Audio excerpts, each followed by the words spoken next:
Aide-moi à saluer 3 personnes. Aide-moi à saluer 3 personnes. Et tu vas leur dire, le mois de septembre, c'est le mois de la grâce. Est-ce que tu peux saluer 3 personnes? Lève-toi, salue 3 personnes s'il te plaît. Sous votre respect, salue 3 personnes. Tu vas leur dire, c'est moi, c'est le mois de la grâce. C'est le mois de la grâce. Après la visitation de Dieu, la grâce va pleuvoir dans la vie de tout un chacun de nous.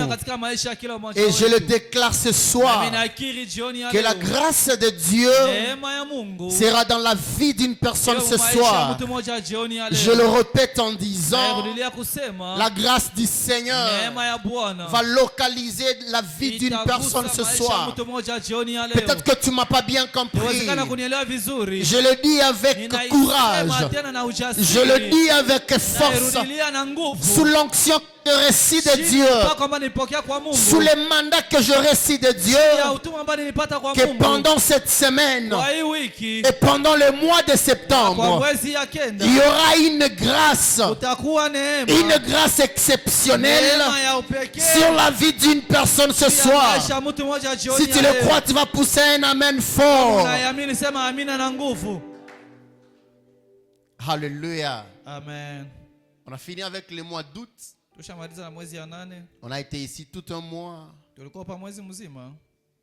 On a reçu des visitations en visitation. Le Seigneur nous a tellement visités.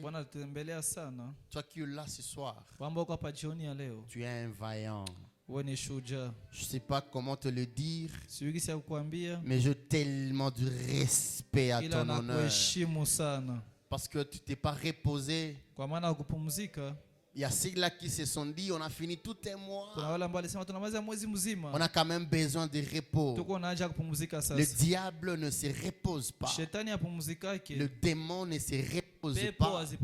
Et voilà pourquoi ici aussi dans la présence de Dieu, on ne se repose pas. On est toujours à notre poste. Et toi qui es là, que le ciel te bénisse. Que le ciel se souvienne de toi. Que le ciel visite ta vie encore et encore. Au nom de Jésus. Ce soir, je nous prépare 2 textes. Proverbe 22, le verset 1. Pour ceux-là qui écrivent, Proverbe 22, le verset 1er. Et Jean 8, le verset 1er à 11.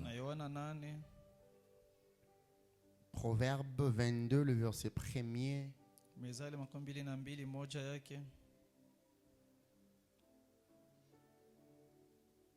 Proverbe 22, le verset 1er. 22.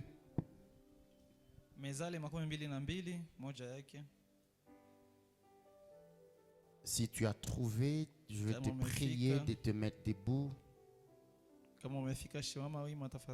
Nous allons lire ensemble. Proverbe 22, le verset 1er. Si tu as trouvé, je vais te supplier de te mettre debout. Nous allons lire ensemble.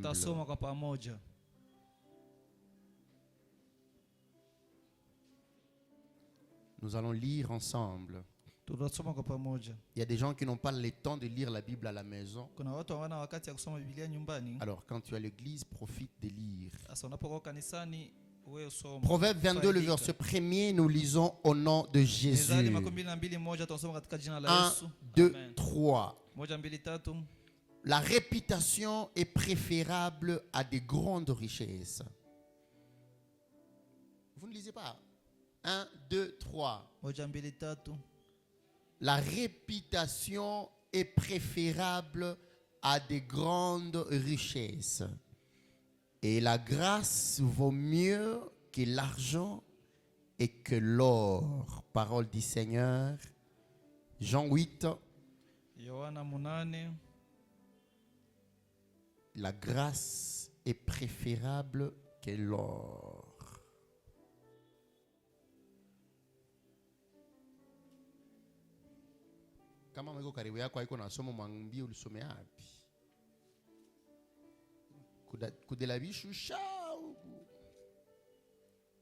Jean 8, le premier jusqu'à 11e verset.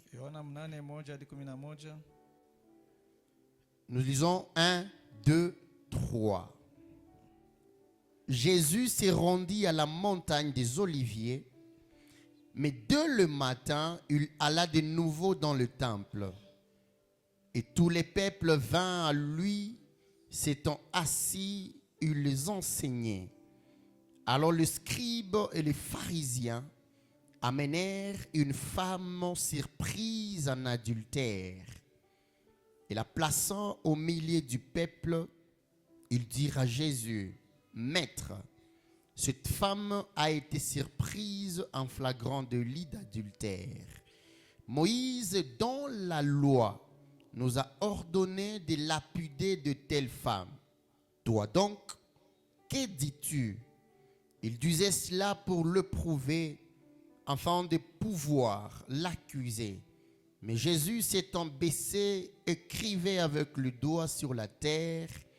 Comme il continuait à l'interroger, il se releva et leur dit que celui de vous qui est sans péché lève le premier la pierre contre elle. Et s'étant de nouveau baissé, il écrivait sur la terre. Quand ils attendirent cela, accusés par leur conscience, ils se retirèrent un à un, depuis les plus âgés jusqu'au dernier. Et Jésus resta seul avec la femme qui était là au milieu. Alors, s'étant relevé et ne voyant plus que la femme, Jésus lui dit, « Femme, où sont ceux qui t'accusaient? Personne ne t'a-t-il condamné ?» Elle répondit, « Non, Seigneur. » Jésus lui dit, « Je ne te condamne pas non plus. Va et ne pêche plus. » Parole du Seigneur. Amen. Ce soir, je vais nous parler d'un thème qui nous dit de la grâce. Le temps de la grâce. Nous sommes au temps de la grâce. Un temps qui a été commémoré avec le venu de Jésus. Quand Jésus est venu, il y a un temps qui a commencé. Et il y a un temps qui a pris fin. Avant qu'il ne soit là, Israël vivait sous la loi de Moïse. Et la période avant Jésus est appelée la période de la loi. Mais la période après Jésus est appelée la période de la grâce. Et pendant cette semaine, le Seigneur a mis dans nos cœurs d'essayer un peu de rappeler ou de parler sur le temps de la grâce. On a longtemps écouté ce thème. Je ne peux pas compter le nombre de fois quand on enseignait sur la grâce. Je ne peux pas compter le nombre de fois que tu as entendu parler de la grâce. Parce que chaque jour qui passe, nous entendons le mot grâce. Pourquoi? Parce que même les temps que nous vivons, c'est le temps de la grâce. On nous dit la grâce est une faveur imméritée qu'on donne à un homme. C'est une faveur libérale qu'on donne à un homme. Quelque chose que tu ne méritais pas. Quelque chose qui ne pouvait pas t'appartenir. Quelque chose que tu ne pouvais pas avoir. Quelque chose que tu ne pouvais pas gagner par ta force. Quelque chose que ton intelligence ne pouvait pas te donner. Quelque chose que ta force ne pouvait pas te donner. Quelque chose que ton père ne pouvait pas te donner. Quelque chose que ta mère ne pouvait pas te donner. Quelque chose qui est impossible pour toi. Mais on te la donne quand même la chose. On te donne la chose que tu cherchais. Quoi que fait impossibilité. Mais tu te retrouves avec la chose en question. Et des fois quand tu te regardes, tu te dis je ne méritais pas avoir la chose que j'ai. Je ne méritais pas avoir la vie que j'ai. Je ne méritais pas avoir le diplôme que j'ai. Mais par grâce, je sais que j'ai reçu. La grâce c'est quelque chose qui vient nous donner que l'intelligence n'avait pas la capacité de nous donner. Alléluia. Amen. Il y a des choses que nous avions reçues qui ne sont pas venues par intelligence, qui ne sont pas venues par capacité, mais qui sont venues par grâce. Et voilà pourquoi il y a des personnes, quand tu le regardes, tu sens que toute leur vie, ce n'est que la grâce de Dieu. Le premier verset que nous avions lu dans Proverbes, la Bible nous dit, la réputation est préférable à des grandes richesses, et la grâce vaut mieux que l'argent, vaut mieux que l'or. J'ai beaucoup aimé le texte. On nous dit la grâce vaut mieux que l'argent. La grâce vaut mieux que l'or. Il faut voir qu'il y a les effets et il y a la source. Ici la Bible nous dit que avoir la grâce de Dieu est plus important avoir l'or et l'argent. Cela veut dire, si on met deux personnes, il y a celui qui a l'or et il y a celui qui a la grâce de Dieu. La personne qui a la grâce de Dieu est tellement importante que la personne qui a l'or et l'argent. Mais la vraie question, si on te disait de choisir, tu vas prendre qui? Parce que la Bible me dit que la grâce est préférable que l'or. La grâce est préférable que l'argent. Et par après, l'Esprit de Dieu vient chez toi le soir. Et il te dit de choisir entre l'argent et la grâce. Tu vas choisir quoi? Alléluia. Amen. Qu'est-ce que la Bible voulait nous dire? Tu peux avoir l'argent, tu peux avoir de l'or, mais celui qui a la grâce est supérieur à celui qui a l'argent et à celui qui a l'or. Cela veut dire quoi? C'est bien de chercher l'argent, c'est bien de chercher l'or, mais c'est plus mieux de chercher la grâce de Dieu, parce que l'or et l'argent ne peuvent pas donner la grâce, mais la grâce peut engendrer l'or et l'argent. Tu peux avoir l'or, tu peux avoir l'argent et manquer la grâce. Et les portes qui seront ouvertes devant toi, ce sont les portes que l'argent peut ouvrir. Mais je sens dire à une personne ce soir, l'argent ne répond pas à tout. Il y a des portes qui ne s'ouvrent pas par l'argent. Mais quand je parle de la grâce, il n'y a aucune porte qui résiste devant la grâce de Dieu. Quand la grâce de Dieu se présente, là où l'argent était incapable d'ouvrir une porte, quand c'est la grâce de Dieu, la porte elle-même commence à s'ouvrir. Mais voilà pourquoi ce soir, l'or et l'argent est inférieur à la grâce. Et voilà pourquoi que le Dieu de cette église puisse faire pleuvoir plus de la grâce sur la vie de quelqu'un. Ton intelligence a été incapable à ouvrir les portes. Que la grâce de Dieu ouvre ces portes-là ce soir. Amen. Alléluia. Amen. Quand je lis ces textes, je me suis posé beaucoup de questions. Tu vas comprendre que la grâce est la source de toutes choses. Frère, tu peux être intelligent. Le racine carré, tu le maîtrises. Les cosinus, les sinus, tu le maîtrises. Mais tu finis le travail. Tu pars faire le test. Tu pars avec ton intelligence. Et quand tu finis les tests, en toi tu te dis, le poste m'appartient. Et par après, il y a un type qui vient. Il n'a pas le même niveau que toi. Il n'a pas la capacité intellectuelle que toi.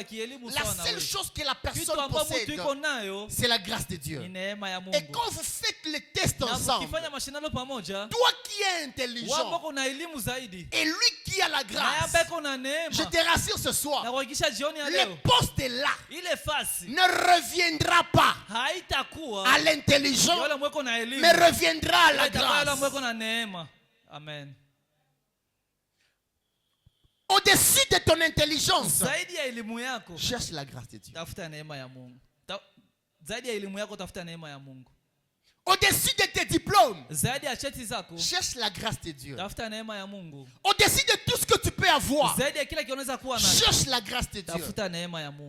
La grâce est la source de toutes choses. La deuxième des choses, la grâce, elle est quantitative. Il y a des mesures quand nous parlons de la grâce. La Bible me dit qu'il y avait une prophétie que Jésus devait naître. Mais le chemin que Jésus devait prendre, c'est le chemin d'une vierge.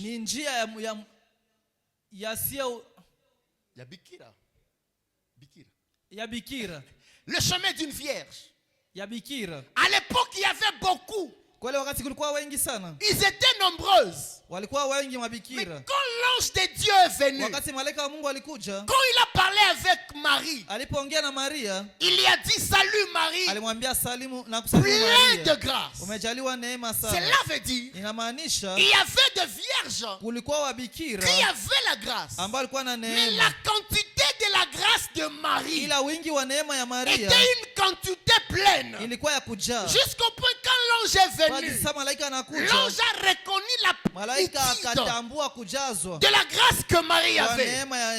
La grâce que Marie avait, c'était une grâce pleine. Alléluia. Amen. Cela veut dire tu peux avoir la grâce, mais une toute petite grâce. Tu peux avoir la grâce, mais une moyenne grâce. Tu peux avoir la grâce, mais une pleine grâce. Ce qui a fait à ce que Marie soit choisie, ce qui a fait à ce que Marie soit prise, c'est pas parce qu'elle était vierge, mais c'est parce qu'elle avait la grâce pleine. Parce que dans sa période, il y avait beaucoup de femmes qui avaient la même situation que elle. Il y avait beaucoup de femmes qui se sont préservées que elle. Mais la différence entre Marie et les autres, la grâce de Marie était une grâce pleine. Et voilà pourquoi ce soir, dans ta catégorie de choses, Dieu de cette église puisse donner la pleine grâce à une personne. Que tu aies la pleine grâce de Dieu. Que tu aies une grâce tellement pleine. Et que ta grâce soit puisse monter des échelons. Au point que quand Dieu va sélectionner, quand Dieu cherchera les femmes qui prient, que toi tu sois prise. Quand Dieu cherchera les chantres qui chantent, que toi tu sois prise. Il y a beaucoup de chantres. Mais quand la sélection vient, tous les chantres ne passent pas. Mais que ceux-là qui ont la grâce pleine, ce sont ceux-là qui sont sélectionnés. Et voilà pourquoi ce soir, quand l'ange de Dieu viendra, qui trouve sur ta vie, qui trouve sur ta tête, une grâce pleine sur toi. Alléluia. Amen. Alléluia. Amen. Quand la sélection de Dieu arrive, il arrive que là où la grâce est pleine. Et voilà pourquoi sous l'onction que j'ai reçue de Dieu, je lève ma main droite, que le ciel puisse s'ouvrir sur la vie d'une personne et que la grâce de Dieu puisse se manifester dès ce soir dans ta vie. Je le répète, que la grâce du Seigneur puisse se manifester dans la vie de quelqu'un, dans le nom puissant de Jésus-Christ. Alléluia. Amen. J'ai essayé de donner quelques types de grâce. Et quand je lisais la Bible, il y a beaucoup de types de grâce. Au point que je ne saurais pas tout donner. Mais j'ai essayé de choisir certains types. Et ce sont celles-là que je vais donner ce soir. Il y a ce qu'on appelle la grâce de la victoire. Dis avec moi la grâce de la victoire. La grâce de la victoire, c'est quelqu'un qui a la grâce. C'est lui qui a la grâce de la victoire. C'est quelqu'un qui n'échoue jamais. Et c'est quelqu'un dans sa vie, pour que la réussite se manifeste, la réussite ne vienne qu'après un combat. C'est lui qui a la grâce de la victoire. Il ne peut pas réussir dans la facilité. C'est lui qui a la grâce de la victoire. À chaque fois quand il y a un témoignage, il y a toujours un combat qui précède le témoignage. C'est lui qui a la grâce de la victoire. C'est une catégorie de personnes. Donc quand tu engages un combat avec eux, c'est pas eux qui combattent à leur place, mais c'est le ciel qui combat à leur place. Des fois il y a un verset que nous disons que c'est pas moi qui combat, le combat que je ne m'appartient pas, mais c'est le ciel qui combat à ma place. Mais après avoir dit cela, tu t'engages dans le combat et tu échoues. Alléluia. Amen. Il y a ceux-là qui disent cela. Mais quoi qu'ils ont dit toutes ces choses, ils vont commencer le combat. Mais après le combat, ils vont échouer. Mais ceux qui ont la grâce de la victoire, à chaque combat qui se présente devant eux, la réussite a toujours été de leur côté. Je prends l'exemple de Moïse. Moïse est né avec cette grâce-là. Et voilà pourquoi même dès sa naissance, on a tué tous les enfants mâles, sauf lui. Au point qu'il est parti grandir dans la maison de Pharaon, le même Pharaon qui voulait tuer tous les enfants. La victoire qu'il a reçue, de la grâce qu'il a fait. Si le ciel te donne la grâce de la victoire, quelle que soit la grandeur du combat, que tu sois conscient ou inconscient, si cette grâce est au-dessus de ta tête, je te rassure que la victoire sera certaine dans ta vie. Le diable, les démons ne s'aventurent pas à combattre une personne qui grâce de la victoire sur sa vie. Parce que ce genre de personnes n'échouent jamais. Amen. Alléluia. Amen. Ce genre de personnes n'échouent jamais. Parce que la grâce de la victoire est sur sa vie. Je prends l'exemple de David. David avait la même grâce. La Bible me dit quand il était devant Goliath. Goliath c'était un type élancé. C'était quelqu'un qui maîtrisait l'art de la guerre. Mais un petit David qui n'avait pas de paix, qui n'avait pas de formation, qui n'avait qui ne connaissait même pas comment combattre. Tout ce que David avait fait avant, c'est tuer les lions et l'ours. Il n'y avait que ça. Mais après ça, il n'avait pas de curriculum. Il n'avait pas. Mais la seule chose que David savait, j'ai pas de formation, mais j'ai la grâce de la victoire. Mets-toi à la place de David. Tu paies les troupeaux de ton père. Et après tu vois un lion qui vient. Entre les troupeaux et toi, qui va fuir avant. On lit la Bible, mais mettons ça dans la vie, dans la vie pratique. Laissons les lions. Prenons un chien. Un chien. Tu es avec les poules de la maison. Tu vois un chien qui vient. Un chien enragé. Entre les poules et toi. Alléluia. Amen. Mais David savait. La grâce que j'ai, c'est une grâce de la victoire. Quoi, quelles que soient les caractéristiques du combat, quelle que soit la grandeur du combat, moi là, je ne joue jamais. Je vais affronter et je vais vaincre. Et voilà pourquoi devant le lion, il a été vainqueur. Devant l'ours, il a été vainqueur.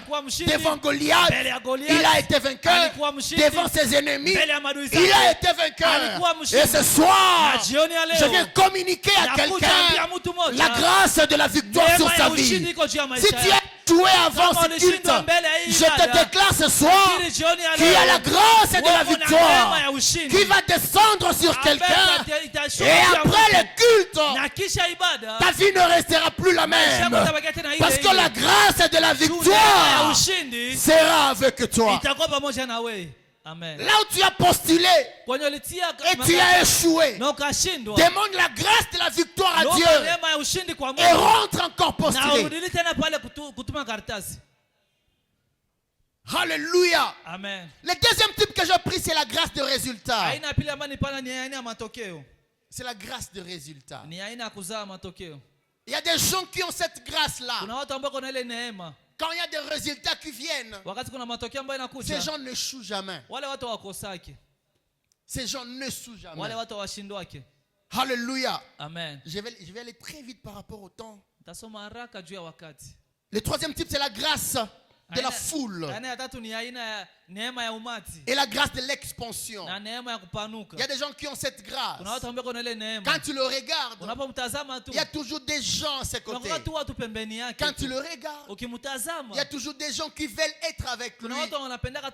Pourquoi? Parce qu'il a une grâce de la foule. Il y a ce qu'on appelle la grâce des hommes, qui sont quelqu'un qui est beaucoup aimé que par les hommes. Même s'il n'y a pas de spécial, mais il y a un amour qui est inconditionnel. Le cinquième, c'est la grâce de la faveur de Dieu.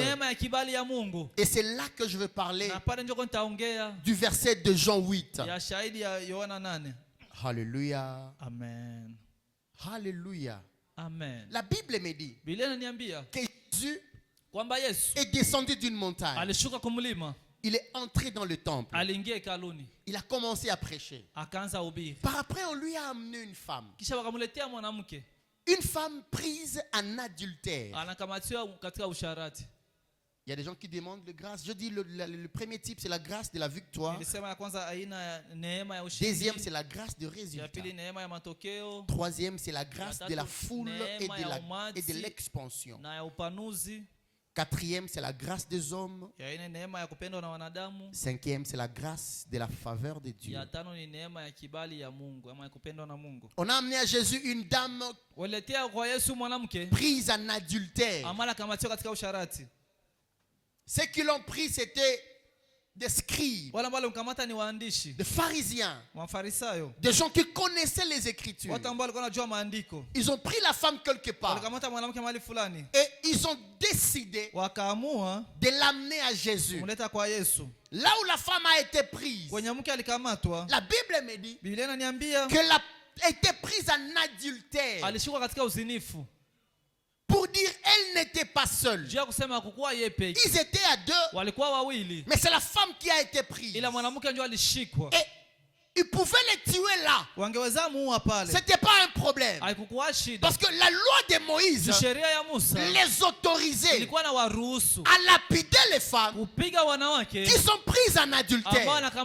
Mais malheureusement, au lieu de tuer la femme, ils l'ont amenée à Jésus.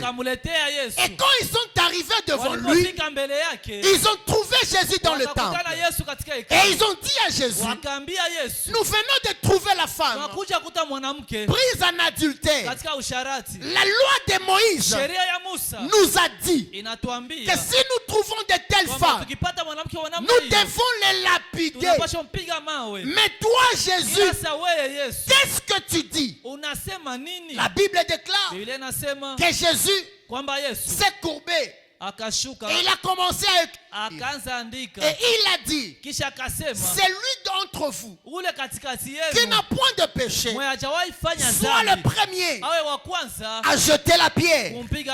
Et la Bible continue à dire que tous ont laissé leurs pierres et partis. Et par après, Jésus s'est relevé et il a demandé à la femme, où sont tes oppresseurs? Et Jésus lui a dit, moi aussi, je ne te condamne pas. Va et ne pêche point. Ça, c'est le texte. Alléluia. Amen. Mais quelle est la pensée de Dieu? La toute première question que je me suis posée, pourquoi ils ne l'ont pas tué là-bas, mais ils l'ont amené vers Jésus? Nous parlons de la grâce, de la faveur de Dieu. Et ils ont demandé à Jésus, Moïse est dans la loi, nous a autorisé à lapider de telles femmes. Mais qu'est-ce que toi, Jésus, tu nous dis? Moi, j'ai compris que quand les pharisiens ont dit cela, ils ont compris que Moïse, même s'il l'a dit dans la loi, c'est pas Moïse qui a la toute dernière parole dans la vie de cette femme. Elle a fait un péché, mais Moïse n'a pas la dernière parole. Et quand ils sont arrivés devant Jésus, ils ont demandé à Jésus, qu'est-ce que toi, Jésus, tu nous dis? En d'autres termes, même si Moïse a parlé avant toi, nous voulons aussi entendre ce que tu nous diras ce soir. Nous voulons aussi entendre ce que toi, Jésus, tu pourras nous dire. Et voilà pourquoi Moïse a parlé, la loi a parlé. Mais qu'est-ce que la grâce dit? Même si Moïse condamné, nous voulons quand même savoir si la grâce pourra aussi condamner cette femme. J'ai beaucoup aimé Jésus. Il n'a pas répondu. Et ce soir, j'aimerais dire à quelqu'un, il y a la loi de ta famille qui t'a condamné. Il y a la loi de ta tribu qui t'a condamné. Il y a la loi de ton pays qui t'a condamné.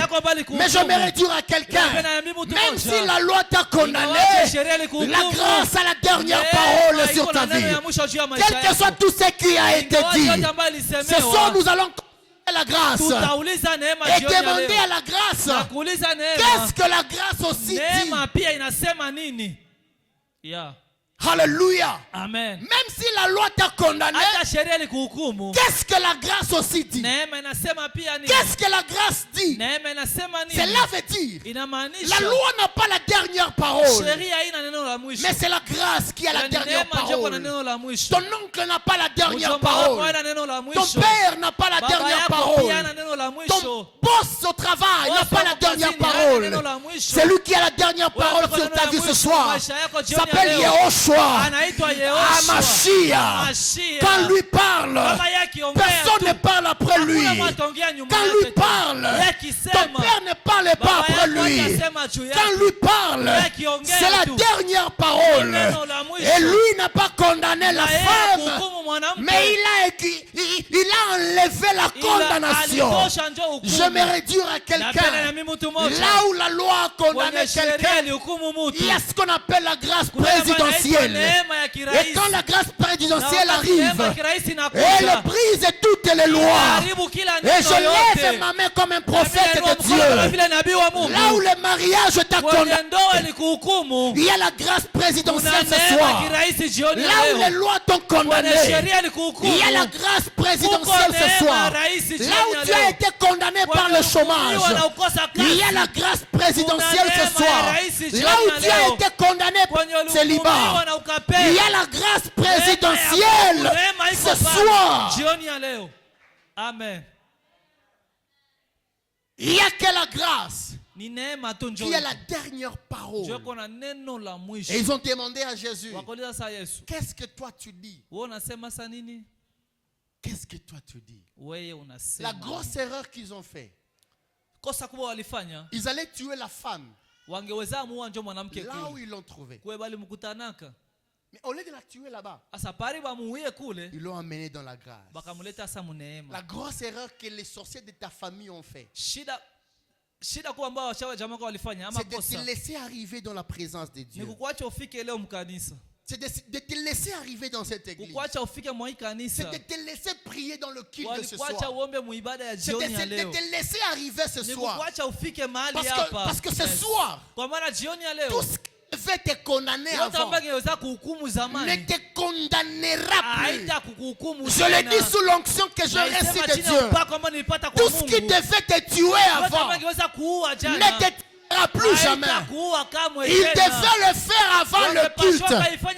Mais vu que tu es là, je le dis avec l'onction que je reçus, que le Dieu de cette église, sous l'onction de cette chair, il y a une pluie de la grâce qui va s'abattre sur ta vie. La grâce de la faveur de Dieu et toutes les condamnations de ta famille ne seront plus appelées condamnations. S'il y a la mort qui a été préparée, cette mort-là ne sera plus appelée mort. Je le déclare que la grâce de Dieu va annuler toutes les lois possibles qu'on a imposées dans ta vie, qu'on a imposées dans ta famille, qu'on a imposées sur ta vie. Et ce soir, tu vas jouir dans la grâce de Dieu. Il n'y aura que grâce sur grâce. Il n'y aura que grâce sur grâce. Là où tu as échoué dans la loi, tu vas exceller dans la grâce. Là où tu as pleuré dans la loi, tu vas te réjouir dans la grâce. Là où tu as été chicoté dans la loi, tu seras dorloté dans la grâce. Si tu le reçois, reçois cela avec moi. Amen. La grâce de Dieu. La Bible me dit que Jésus les avait regardés. Et parce que la femme était déjà dans la grâce, Jésus s'est courbé.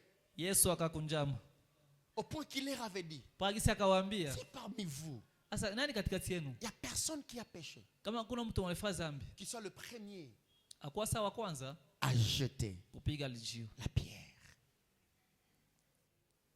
La loi a toujours été inférieure à la grâce.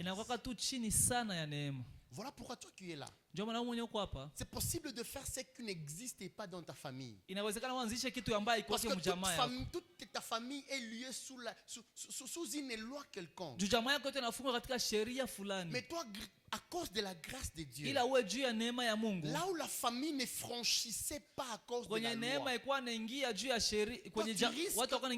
tu risques de franchir sous la grâce. Parce que la grâce a toujours été au-dessus.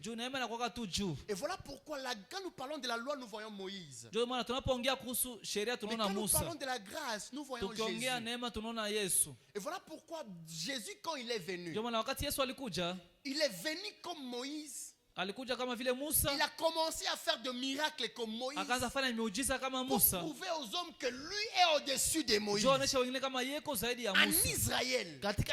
il n'y avait pas de prophète comme Moïse. Et quand Jésus est venu, Jésus savait bien que le premier miracle de Moïse, il a transformé l'eau en sang. Et voilà pourquoi quand aussi la grâce est venue, le tout premier miracle de Jésus, il a transformé l'eau en vin. La Bible me dit que quand Moïse est devant la mer, il a montré le bateau et la mer a laissé le chemin. Mais la Bible aussi me dit quand Jésus, la grâce était devant la mer, lui n'a pas ouvert le chemin, mais il a marché sur l'eau pour prouver à la gloire que moi je suis au-dessus de toi. La Bible déclare que quand Moïse était à la montagne, il a reçu le 10 commandements, mais à cause de la colère, il les a brisés. Mais quand Jésus était au mont de Golgotha, lui n'a pas brisé la grâce, mais il a laissé que la grâce soit avantageuse pour nous. La Bible me dit, quand Moïse était en colère, il a ouvert le sol et le sol a mangé Korah et Dathan. Mais quand Jésus était sous la montagne, lui n'a pas ouvert le sol pour manger le chrétien, mais il a ouvert le sol pour que les chrétiens qui sont morts en lui soient ressuscités ce jour-là. Écoutez-moi bien aimé, la grâce de Dieu a toujours été plus forte que la loi. Toutes les lois qui t'ont été imposées n'auront point de fait quand la grâce se manifeste dans ta vie. Grâce, à cause de la grâce, cette femme a été épargnée de la mort. Et la Bible me dit que quand Jésus a écrit, les mêmes personnes qui étaient prêts à la lapider ont oublié la loi et ils se sont courbés devant la grâce et ils sont partis. Qui va résister? Quel est ce sorcier-là de ta famille qui va résister quand la grâce se présente? Parce qu'il y a une grâce exceptionnelle qui va localiser une personne ce soir. Si chez vous il n'y a jamais eu de bon travail, c'est possible que ce travail-là commence avec toi. Ce que j'aime avec Dieu, vous savez, les hommes disent que la voix du peuple c'est la voix de Dieu. Mais chez Dieu là, la voix du peuple n'a jamais été la voix de Dieu. Ça c'est ce que les gens nous disent ici. La voix du peuple n'a jamais été la voix de Dieu. Tout Égypte peut dire, hey, Youssoufou, tu es impudique. Oh Joseph, toi tu es impudique, toi vraiment. Ça c'est la voix de Dieu. Ingrat. Mais Dieu en haut là, il sait que toi Youssoufou, toi Joseph, c'est que les hommes disent, c'est pas ça. C'est pas ça. Et voilà pourquoi ce soir, nous allons prier le Seigneur. Que la grâce de Dieu, la grâce de la faveur de Dieu te localise. Est-ce que tu peux te lever de là où tu es?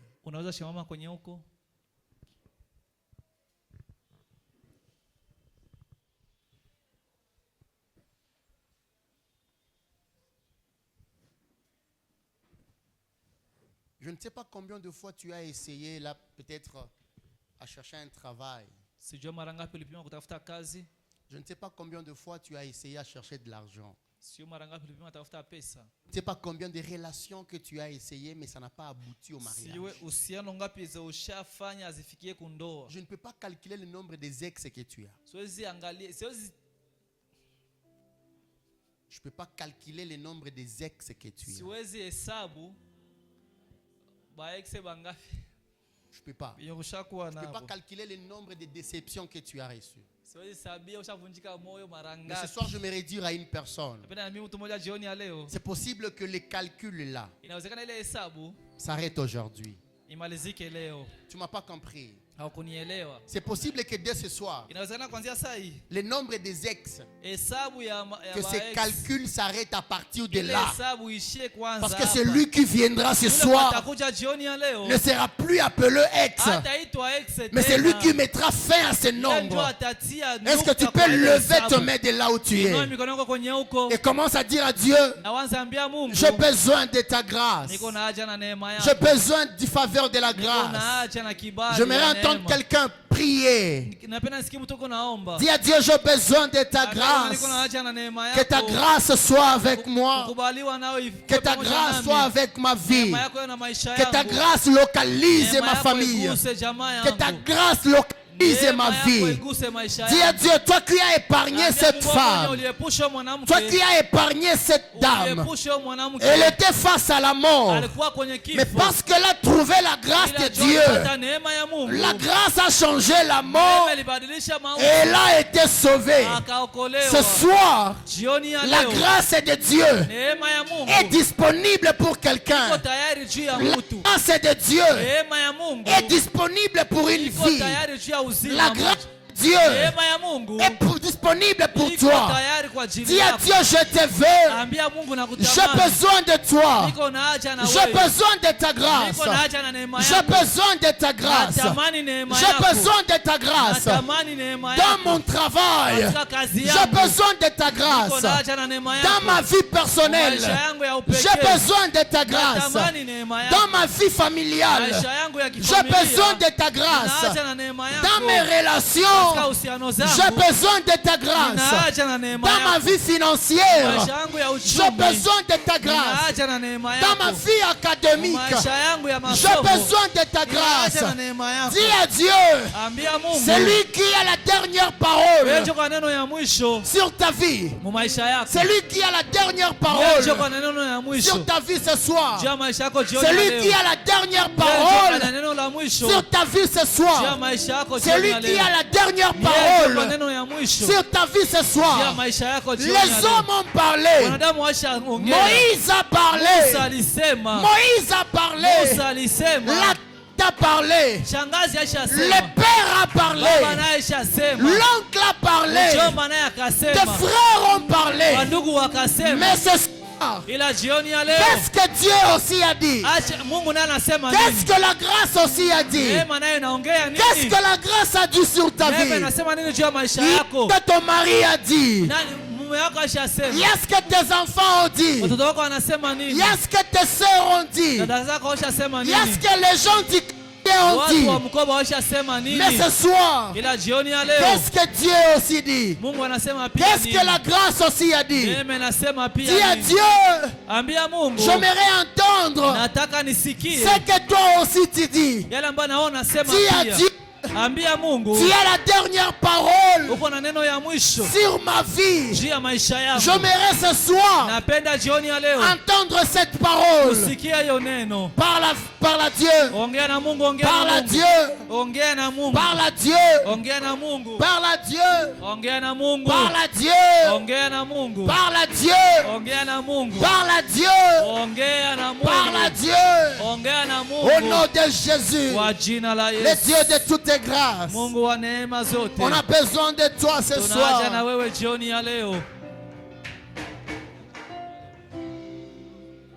Tu vas élever tes deux mains. Seigneur le Dieu de grâce, je prie pour ton peuple. Je prie pour cette sœur. Je prie pour ce frère. Que ta grâce localise sa vie. Que ta grâce localise sa famille. Que ta grâce localise tous les secteurs de sa vie. Que sa vie financière soit visitée par ta grâce. Je le déclare comme prophète de Dieu. Que tous ceux qui sont entrés ce soir soient couverts par une faveur de la grâce exceptionnelle. Là où ils ont échoué, ils n'échoueront plus jamais. Là où ils ont pleuré, ils ne pleureront plus jamais. Là où ils ont été abandonnés, là où ils ont été sans valeur, que ta grâce, Jésus, couvre leur vie ce soir. Restaure le respect, restaure la faveur, restaure leur grâce. Au nom puissant de Jésus, je le déclare comme prophète de Dieu. Reçois la grâce de Dieu ce soir. Reçois la grâce divine ce soir. Reçois la grâce du Très-Haut ce soir. Que la grâce de Dieu te localise ce soir. Que la grâce de Dieu te localise ce soir. Que la grâce de Dieu impose le respect dans ta famille ce soir. Que la grâce de Dieu impose le respect dans ton quartier ce soir. Merci éternel notre Dieu. Dans le nom puissant précieux de Jésus. Ainsi je prie. Amen. Est-ce que tu peux acclamer le Seigneur? Acclame très fort le